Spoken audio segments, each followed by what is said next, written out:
Ahoy, me hearties! Swab the poop deck and fill up your tankards. Sea of Thieves is here, and it's time to get down with your pirate self. Yarr! Oh, hey Malik, we finally get to do one of these together. It's not Malik anymore, it's Mayhem Malik. Well, shiver me timbers, then I be Rapscallion Rothamel. This pirate-themed multiplayer adventure will hook your imagination and launch you into a treasure hunting obsession. Aye, but if you don't want to end up in Davy Jones's locker, avast ye. Here are 5 tips for Sea of Thieves. Tip number 1, practice makes pirate. Before you jump into the game with other players, it's a good idea to pop into a single-player game for a bit and get familiar with the controls, menus, as well as the basics of the ship. When you're with your friends, you can explore this together, but when it comes to being paired with random players, they may expect you to already have a basic understanding. Tip number 2, meet your mateys. The next most important thing is making sure you can meet up with your friends because this game was built for exactly that. And since it's cross-platform, that means you can play with your friends regardless of if you're on PC or Xbox. Then, you need to decide how big a ship you want. If it's just you and another friend, you can choose the small sloop crew option. But for more than 2, you'll need a big ship, aka the galleon. Once you've chosen your ship size and added your friends to the crew, all you gotta do is click set sail. If you leave room for other pirates to join your game, have fun, but keep an eye out for mutiny. Gunpowder barrels set off in the bottom of a ship can sink it. Luckily, there's a way to keep your shipmates in line. In the My Crew menu, you can vote to send them to the brig so they can think about what they've done. Quick tip, you can use the Make Friends emote when you meet other pirates, which brings up their gamer card so you can send them a quick and easy friend request. Tip number 3, quests and spoils. When you start a game, you'll spawn at one of the outpost islands. All outposts have the same amenities, including barrels to stock up on supplies like bananas, planks, and cannonballs. And you'll find the same vendor types too. But there are 3 vendors you'll want to pay special attention to because they'll give you quests, and they're also where you turn in your spoils for coin. There's a vendor you can typically find down on the beach in a tent. The Gold Hoarders. They will give you treasure hunting quests. Then there's a creepy house where the vendor is standing near a crystal ball. The Order of Souls. These quests will send you to hunt down and kill skeleton captains, then bring their glowing skulls back. Lastly, there's a vendor on the dock that'll give you animal capturing quests. That's the Merchant Alliance. Just be aware that there's a specific outpost you'll need to deliver these animals to.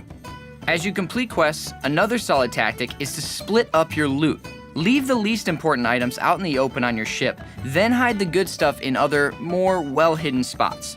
This way, if you get attacked by other pirates, they'll hopefully go for the first loot they see, then bail. Tip number 4, ship shape. Taking care of your ship is a big part of this game, as is knowing how to maneuver it. If you get blasted by cannonballs, you'll need to head down into your ship to fix those holes with planks, and you'll need to bail out the water too, otherwise you'll sink. As for maneuvering, adjusting your sails is huge when it comes to speed. You can adjust the angle as well as the length. You'll know you've got it just right because the sails will billow out. And if you get confused about the direction of the wind, check the flag at the top of your ship. If you pair proper sail adjustment with the use of the anchor, you can master a technique I like to call Caribbean drift. Think of it like an e-brake. If you're headed towards land at a high speed, drop anchor at just the right time to get your boat closer to shore. This technique also comes in handy during a battle for an unexpected broadside against a pursuing ship. By the way, stealth is an important aspect of this game, so keep your lights off at night to avoid being seen and protect your loot, or use this to sneak up on unsuspecting ships and steal their loot. And finally, here's some quick tips we didn't want to leave out. Only the skins you purchase will follow you from play session to play session, so make sure you've turned in all you've plundered before leaving a game. Age-old tales tell of mer people dragging sailors to their deaths, but not in this game. The flare-wielding half-human, half-fish want to help you out.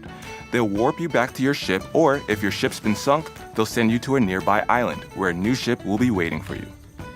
Snakes are pesky little buggers that can blind you with their venom, plus they take a few hits to knock out. But there's an easier way around them. Charm them with music and they'll calm right down. Some quests mark chest locations by paces. If you pull out your compass, then hold it closer to your face, you can count out your paces. On the Xbox, your controller will vibrate, and on the PC, you'll hear a sound effect. But maybe the most important tip of all is to create your own narrative. Sea of Thieves was designed to be an adventure that you create and experience with your friends.